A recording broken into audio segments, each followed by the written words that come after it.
Epictetus was born a slave in ancient Rome. He had no control over his life, his body, or his freedom. Yet he discovered a rule so powerful that it made him freer than the emperors who owned him. He said, "Some things are within our control, and some things are not." Most people spend their entire lives fighting this truth, and it destroys them. Here's what most people do. They waste energy trying to control things they can't control. They try to control what people think of them, how others treat them, whether they get the job, the promotion, the relationship, the weather, the traffic, the economy, other people's opinions, decisions, and actions. And when they can't control these things, they suffer. They get anxious, frustrated, angry, depressed. Epictetus saw this pattern everywhere, people making themselves miserable over things completely outside their power. He was beaten by his master so badly that he was left permanently disabled. His leg was broken and never healed properly. But here's what's shocking. Epictetus didn't become bitter. He didn't spend his life angry at his master. He didn't obsess over the injustice. Why? Because he understood the dichotomy of control. He couldn't control what his master did to him, but he could control how he responded. He could control his thoughts, his character, his philosophy. Most people get this backwards. They ignore what they can control and obsess over what they can't. They can't control if someone ghosts them, but they can control how many times they try. They can't control the outcome, but they can control the effort. Epictetus said, "Make the best use of what is in your power and take the rest as it happens." But most people do the opposite. They neglect what's in their power and rage against what isn't. Epictetus taught that there are only a few things you truly control. What you control: your thoughts, your reactions, your effort, your character, your choices, your attitude. What you don't control: other people's actions, the past, the future, your reputation, results and outcomes, external events. That's it. The list of what you control is shockingly small. Most people never sit down and actually separate these two lists, so they live in constant confusion, trying to control things that were never theirs to control in the first place. Here's Epictetus's exercise. Before you stress about anything, ask yourself one question. Is this within my control? If yes, take action. If no, let it go. Someone cuts you off in traffic? Not in your control. Let it go. You feel disrespected at work. The disrespect isn't in your control, but your response is. Control that. Your business idea fails? The outcome wasn't fully in your control, but the effort you put in next time is. Focus there. This single question will save you years of wasted mental energy. Epictetus spent decades as a slave with zero control over his external circumstances, but he had complete control over his internal state, and that made him free. He said, "Freedom is the only worthy goal in life. It is won by disregarding things that lie beyond our control." Point 2. Stop seeking external validation. This is where most people fail hard. They base their happiness, their worth, their peace on things outside their control. Do people like me? Do they respect me? Do they agree with me? Am I successful in their eyes? Epictetus would say, "You just handed your freedom to other people." He wrote, "If you want to improve, be content to be thought foolish and stupid." Translation: stop caring what people think. It's not in your control anyway. Someone thinks you're arrogant? Not your problem. Someone thinks you're not good enough? Also not your problem. Someone doesn't appreciate your effort? Still not your problem. Your only job is to control what you can: your effort, your intentions, your character. Epictetus lived this. As a former slave turned philosopher, people constantly judged him. Some dismissed him, some mocked him, some worshipped him. He ignored all of it. He said, "I must die. Must I then die lamenting? I must be put in chains. Must I then also lament? I must go into exile. Does any man then hinder me from going with smiles and cheerfulness and contentment?" Notice what he's saying. External circumstances don't determine your internal state. You do. But here's the trap most people fall into. They think, I'll be happy when I get the promotion, when I find the relationship, when people respect me, when I achieve the goal. All of those things are outside your full control. So you're literally saying, I'll be happy when something I can't control happens. That's insane. Epictetus's rule: base your happiness only on what you control, your effort, your character, your choices. Everything else, accept it as it comes. Point 3.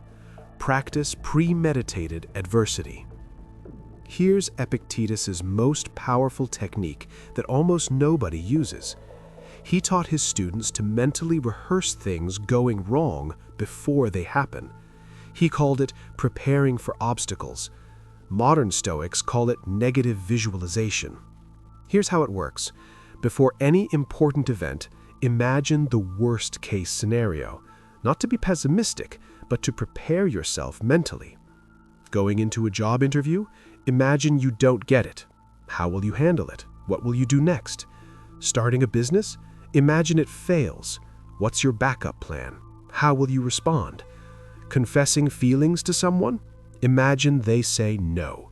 Will you survive? Of course you will. By mentally rehearsing the worst case, you remove its power over you. Because here's what Epictetus discovered. Most suffering comes from resistance to reality. We suffer when we think this shouldn't be happening. But if you've already accepted that it could happen and you've prepared for it, then when it does happen, you're ready. Epictetus was beaten as a slave. He couldn't prevent it, but by accepting that it was possible, he didn't add mental suffering on top of physical pain. He controlled what he could, his mind, his character, his choice. And that's the secret. You can't control whether bad things happen, but you can control whether they destroy your peace. Modern life works the same way. You can't control if you get laid off, but you can control having savings and skills. You can't control if someone betrays you, but you can control not letting it make you bitter. You can't control failure, but you can control trying again. Epictetus said, "It's not what happens to you, but how you react to it that matters." Most people never prepare, so when life hits them, they fall apart. Stoics prepare, so when life hits them, they stay standing. Here's a real-life example. Let me tell you about James Stockdale. He was a U.S. Navy pilot shot down over Vietnam in 1965.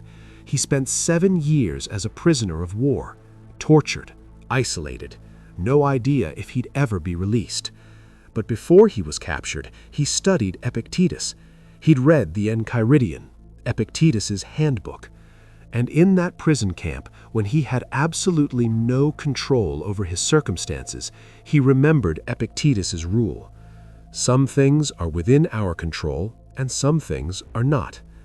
He couldn't control being a prisoner, the torture, when or if he'd be freed, how the guards treated him. But he could control his attitude, his leadership of other prisoners, his refusal to break mentally, his choice to resist propaganda.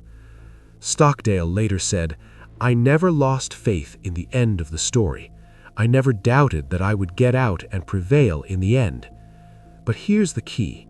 He didn't waste energy on things he couldn't control. He didn't obsess over "why me?" or "this isn't fair." He focused entirely on what he could control, his mind, his character, his response. And he survived. Not just survived, He came out mentally stronger than many of his fellow prisoners who didn't have that philosophy. When he was finally released after 7 years, reporters asked him how he made it. He said, "I was better at suffering than they were."